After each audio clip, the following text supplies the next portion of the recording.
Well, another day working on my C-Cap project.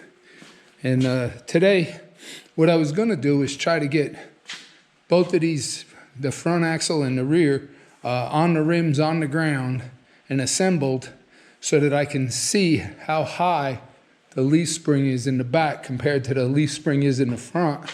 And then I'll be able to calculate how much I have to come up in the back on the frame, or how high a step I want to put in it. But the first thing this morning, I got the rotors back on. I went to put the wheels on, and they won't go on. The hole in the center is really tight right here on the hub. I mean, I could beat it on there, but it's hard to get off. So the first thing I'm going to need to do is open up the center hole so I can get the rims on it. Then I'll go ahead and finish putting get it on the ground, put the leaf springs back on it, and get it assembled. So we'll start there today. What I'm going to do now is I just got a rotary file go on the end of my drill, and we'll just hit it. It should cut that aluminum pretty easy.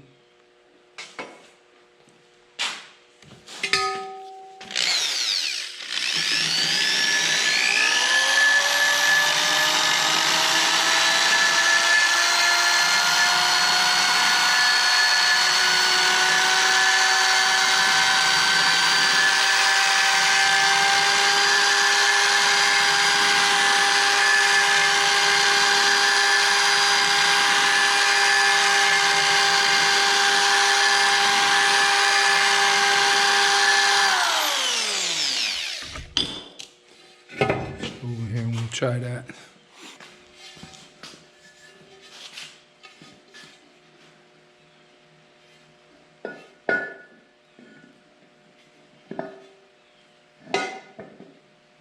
Perfect. Like I say, it wasn't hitting much. You could have hit it on, but it would just make it difficult to get off. Put a lug nut on here.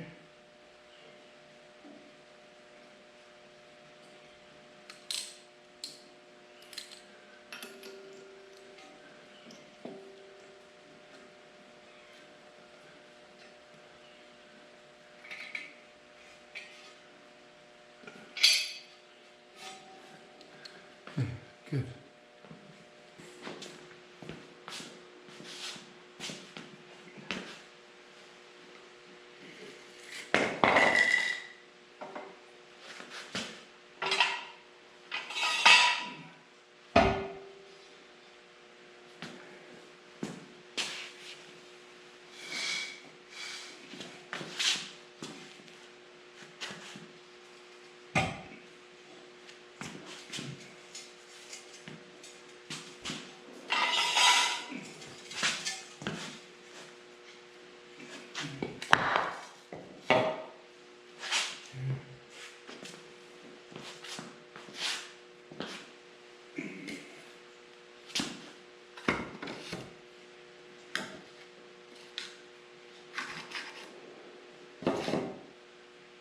Okay.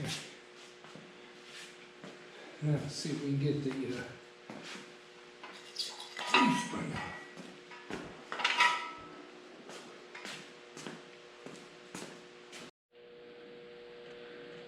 Well, sitting here looking at this, I got it up on some paint cans just to get a rough idea. Right now the spring eyelets are just below the center line of the axle if I were to mount it there. But from the ground to the top of the leaf spring, sitting on rims, is 25 inches. And you can see my front here, from the ground to the top of the leaf spring, is only 10 inches. So I got a 15-inch difference in the cross members that I'd have to put a step in the back to make it work.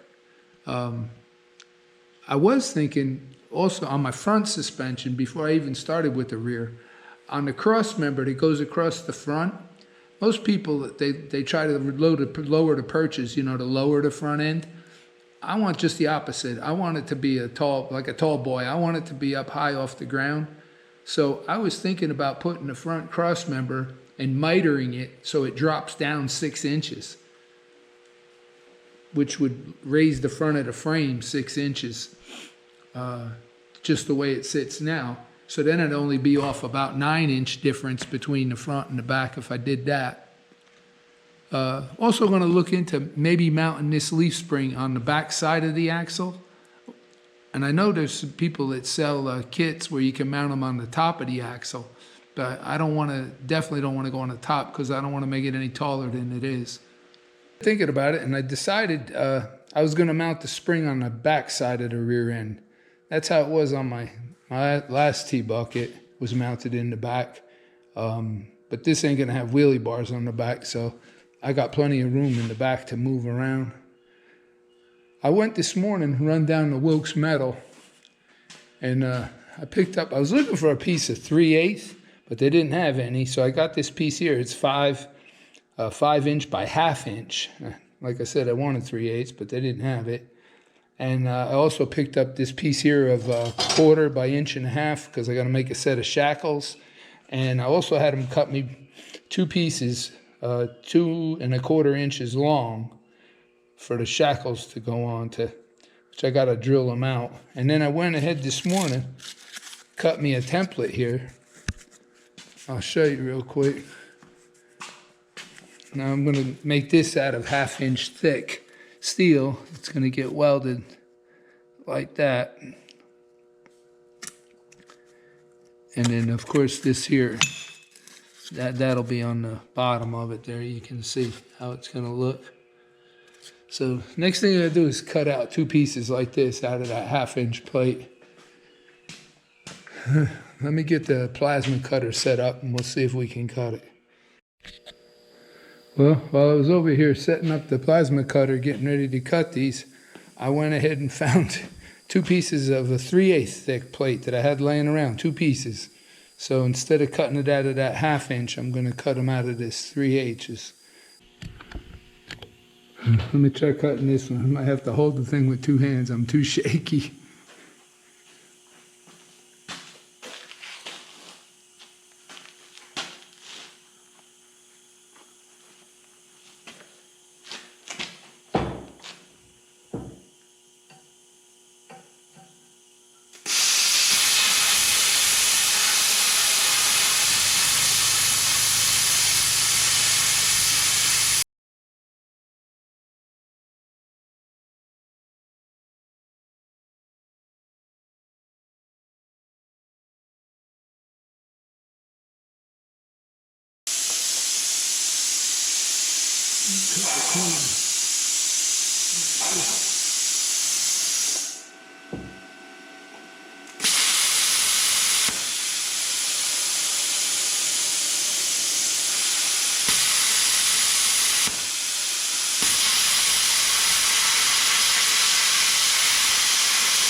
Well, as you can see here, I got the plates ground down.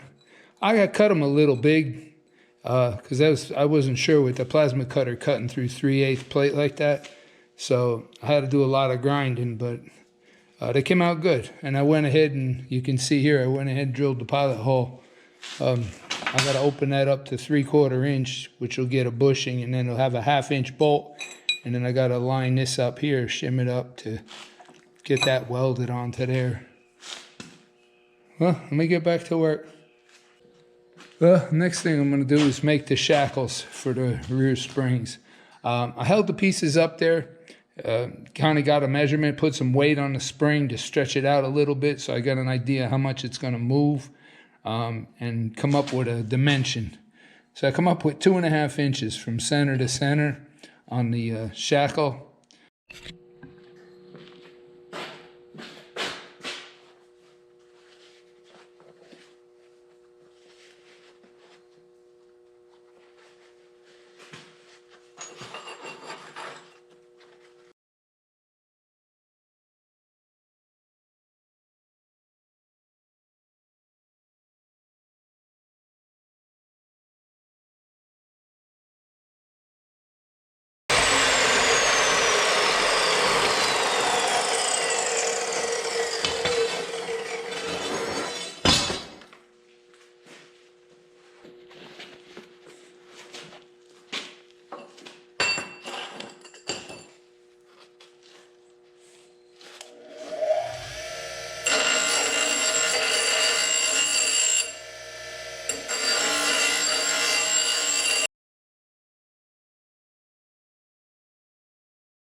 Okay.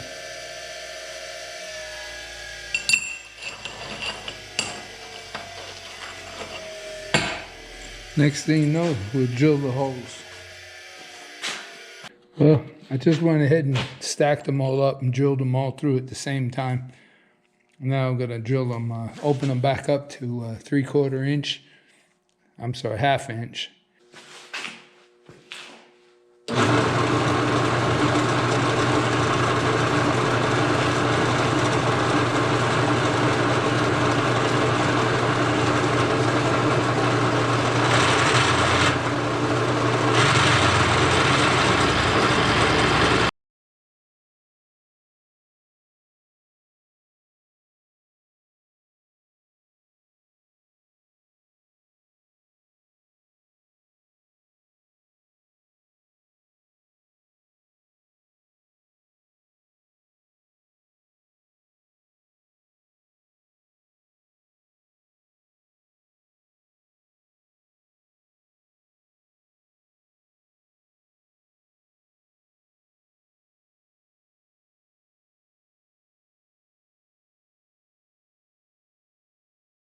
Well, I got the hole drilled. The only thing left on these is to cut the radius here. And I decided just to put a cutoff wheel on my angle grinder. And I marked it here. I'll just cut the corners off real quick. And then I'll finish making the radiuses on the bench grinder. Work without electric.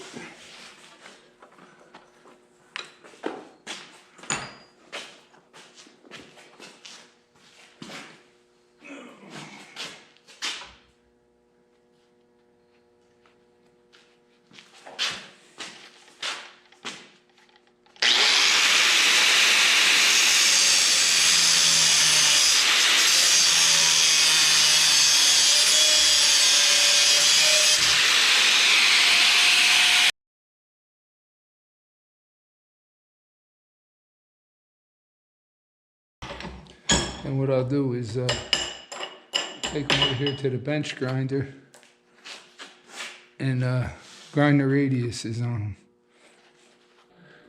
Well, as you can see here, I got the shackles finished. I run into a little bit of a problem though. These mounts for the leaf spring here, I tried to drill the hole through here. I got the pilot hole drilled through it, but my little drill press here wouldn't handle that 3/4 inch drill. So I'm gonna have to wait until Monday and then find somebody, either take it to the machine shop and have them drill it out, or find somebody else with a bigger drill press. Maybe I can get it drilled out there. Like I said, I was hoping to get all this leaf spring, rear leaf spring on one video, but it looks like it's not gonna happen now. So we'll keep this one short. I'd like to thank all the new subscribers I got that are following the build, and I appreciate everybody else that's been watching. Don't forget, like, subscribe, and maybe I'll see you in the next video.